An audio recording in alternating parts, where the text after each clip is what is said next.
Here are 15 celebrities who can't stand Meghan Markle and her constant tantrums.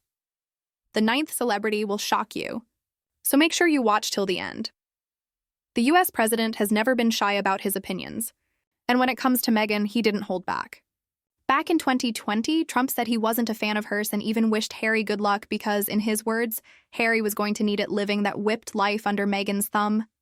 He even went as far as implying that Meghan would eventually ditch Harry once someone more interesting came along. From calling her a bad influence to analyzing their marriage like apolitical debate, Trump turned his criticism into a full-blown roast. I'm not a fan of hers, and I would say this, and she probably has heard that, but I wish a lot of luck to Harry, because he's going to need it. Oh, the drama here is unmatched. Once upon a time, Piers and Meghan were friendly, swapping messages and even grabbing drinks. But the moment Meghan met Harry, she ghosted him faster than an unpaid intern. That's when all hell broke loose.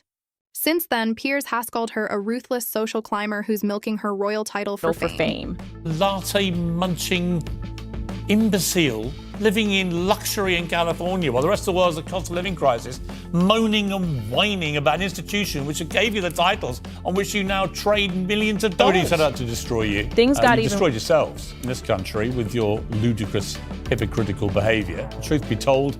Yeah, nobody set out to destroy you. You destroyed yourselves in this country with your ludicrous, hypocritical behavior. Truth be told, the queen of daytime TV never minces her words. On her show, Wendy slammed Meghan for constantly playing the victim, saying she knew exactly what she was signing up for when she joined the royal circus. Her line, "Nobody feels sorry for you, girl," became an instant classic. A big hut, you know, or I've never been to Africa, I don't know, but or a big hotel or wherever you're gonna live in Africa, and then have your royal palace-esque type place in England. I mean, I like them. I really do like them, but her, there's something about her. The Real Housewives icon didn't hold back either. She went off on Meghan on TikTok asking, "How do you do every single thing wrong?" She called Meghan delusional, self-absorbed, and even suggested she should disappear for a while.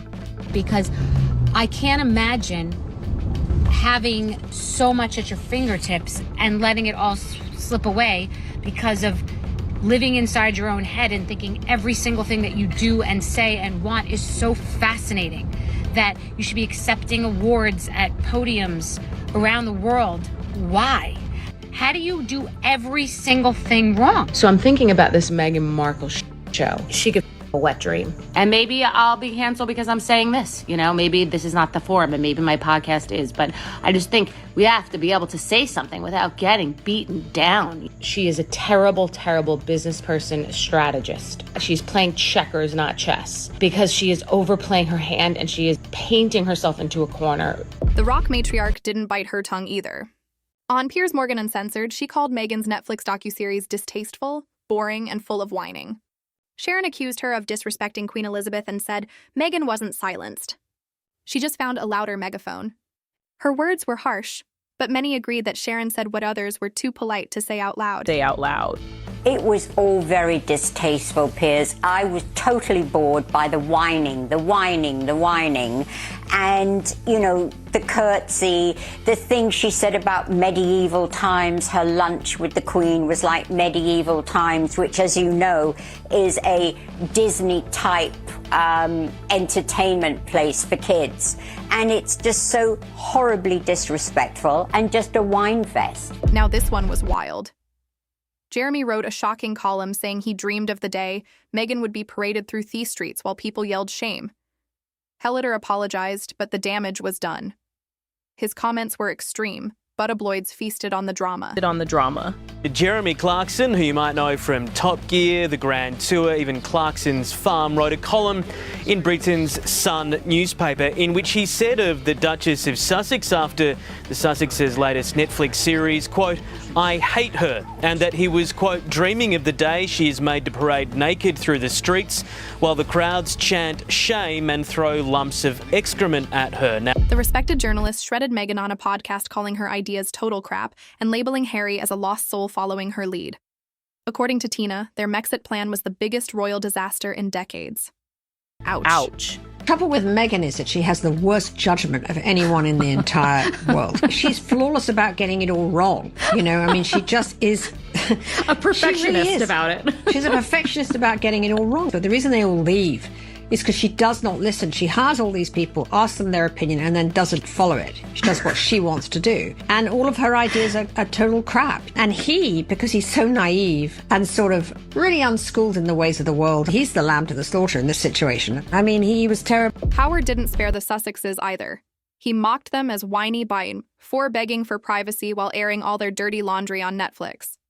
He even compared them to a dull version of the Kardashians. His unfiltered sarcasm had his listeners laughing, but also nodding in agreement. The media veteran, one of the most respected people in Hollywood and New York, Madison Avenue, Tina Brown. It's very weird to watch two people who keep screaming, we wanted our privacy. And then what is their special that they put out on Netflix?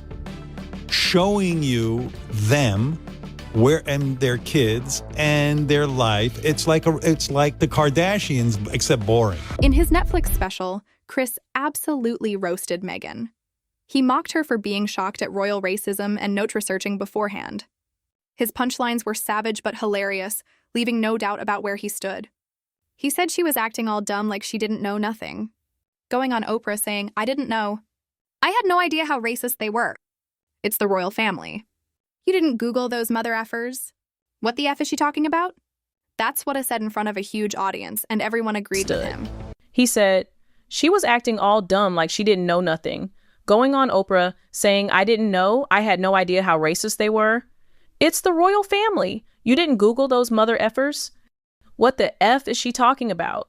That's what he said in front of a huge audience. Meghan called Meghan totally unself-aware and accused her of playing the victim despite her luxury lifestyle.